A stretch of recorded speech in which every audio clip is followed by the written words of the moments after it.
This is the last and final episode of our Turkey series with Anuja, where we are covering everything you need to know before you visit this beautiful country. We have covered what to do in the gorgeous cities of Istanbul and Cappadocia, the stays, and now it's time for the best part food and travel tips.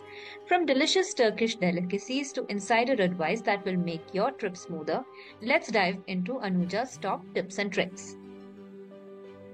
Rajat, now I want to know about your tips and suggestions for other travel. So, what would you say are some things that travelers visiting Turkey should know? One thing you mentioned was language can be an issue because they don't always speak English. So, having Google Translate is a good idea to have always. Yes. So, anything else apart from that you think travelers should know? So one is of course the language. Apart, the locals will not speak a lot of English, but some the retailers, hotel industry, restaurant, airports, and all the people will speak English. But it is always good to keep a Google Translator handy. So like we were having difficulty issuing the tram pass next to the station. The locals wanted to help us. There were a couple of girls who wanted to help just because of the sheer language barrier we couldn't communicate. So we were just typing in Google Translator in Turkish language.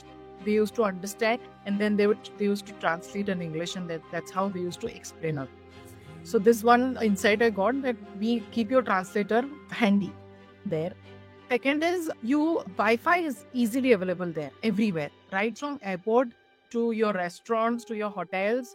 And Wi-Fi is easily available. Even if you don't activate international roaming or buy a local SIM, unless you have to keep your family, friends informed every time, you can work with only Wi-Fi. You can go to a restaurant and start your Wi-Fi and call back home. So you can even do away with the local SIM. Third is you have to carry a power plug adapter. Type F sockets. You will, especially for Indians, the sockets which we have in India, that is not easily available. You will have to carry the converter adapter for your charging your mobile, laptop, whatever. You will have to carry that Type H socket, because if you carry a normal charger which we get in India, it will not work. You will have to take a converter there. So it's better to carry a converter socket with you. The next thing is, see, in Istanbul, cab drivers can be scammers. There's a big scam sometimes goes on in Istanbul, wherein the cabbies will try to fleece you. So you have to be careful on that front. So if you are already aware about this, what you can do is either you fix a rate. If you suppose want to take a cab, suppose you were tired, want to take a cab to one place to another place, either you book a Uber. You book a Uber because your rate is fixed. Then the cabby will not mess up with you. Or you fix up a rate with the cabbie from place A to place B. I will give you so and so lira. And maybe write it on a paper that, okay, I'm giving you 30 lira or 50 lira. This is what we've agreed. So he says, okay, and keep that with you. Because what will happen is, which happened with me, they will say, okay, I will charge you 50 lira. But once they drop you, they will say, no, we agreed for 70. So you have to be slightly careful there. My suggestion is, if you want to take a cab, do a Uber. And apart from like that, there is public transport available, like trams and all. To take public transport, it is convenient. First, one, it is fast because you will get stations every 2 to 3 minutes, and you can self understand the map. The maps are done inside the local, the tram. You can look at yourself that where am I going next station. And if you're stuck, you can of course ask the locals. Like I said, the locals are very helpful. So avoid cabs and use public transport or Uber and take help from them. Last, very important, like I said, negotiation is very common there. Bargaining is very common. So don't feel down that how should I bargain with this guy? How will I be judged? Will I be judged? No, it is very common in Turkey. Okay. If you're going to Grand Bazaar, you're going to a bazaar outside, which is located outside Grand Bazaar. Feel free to bargain and strike a good deal. Yes. And one more thing I will like to say, Turkish, I think I missed saying this. Turkey is equal to Turkish delight and Turkish baklava. So if you're going there, please do not come back without trying the Turkish baklava and Turkish delights.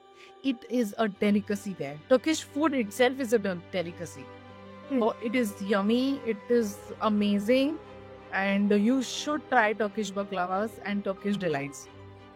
My next question was going to be about food. I was going to ask you which dish you would recommend, even for vegetarians. Which one would you recommend for them to try? Definitely. See, like I said, I have a sweet tooth, so I wanted to explore a lot of sweet there. So, and what happens is wherever you go to explore Turkish delights, they will treat you with one sweet. That even if you don't want to buy, it's okay, but at least have this one Turkish delight.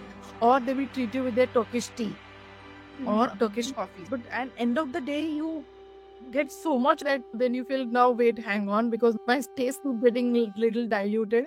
I want to go and have that authentic baklava. So for me, the highlight was baklava and Turkish delight. I brought a lot back for my family and my friends also. So it's a good thing to have yourself over there, plus also give as a souvenir or gifts for Indians back.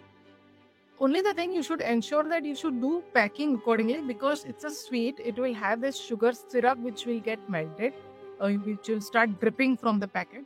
So what you have to do is, baklava, if you want to bring it back home, you have to take the dry one. Don't take the syrup one, because that will start dripping. The syrup will start dripping in the package. Ask them to wrap it properly for a check-in or hand baggage also. Accordingly, you have to brief them, they'll pack accordingly. Makes sense. Anuja, if you were to sort of visit again, is there anything you would do different on that trip? Any learnings from your first trip to Turkey? Yes, I will. One is, I don't want to hurry up this time. Because it was my first time, I wanted to do shopping, explore everything, local transport, eat, do everything. Next time, if I want to go, which I'm already discussing with my friend, that when should we go back again. The place is very welcoming. So next time I want to keep it light. I don't want to hurry up on things. Like, pack my itinerary. I want one day, first day I want to cover 3-4 places. Second day I want to no. I want to just keep it relaxed. And even if it is exploring only 2 places or 2 spots in a day, it is fine. But I want to absorb the entire vibe of that place. Get to know in detail.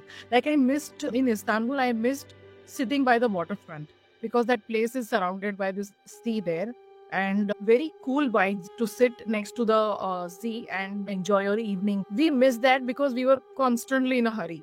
Now we have to tram, go to this, now we have to go here, we have to shop. So it was little hurried. Next time I do not want to do that. I want to experience that waterfront in so this is. Well, I hope that you get a chance to go again soon. I think Cappadocia I want to keep minimum 3 days. I thought 2 days was hurried up for me. I missed out on certain things, like there is this vintage car rally in Cappadocia wherein they will give you a ride in a vintage car.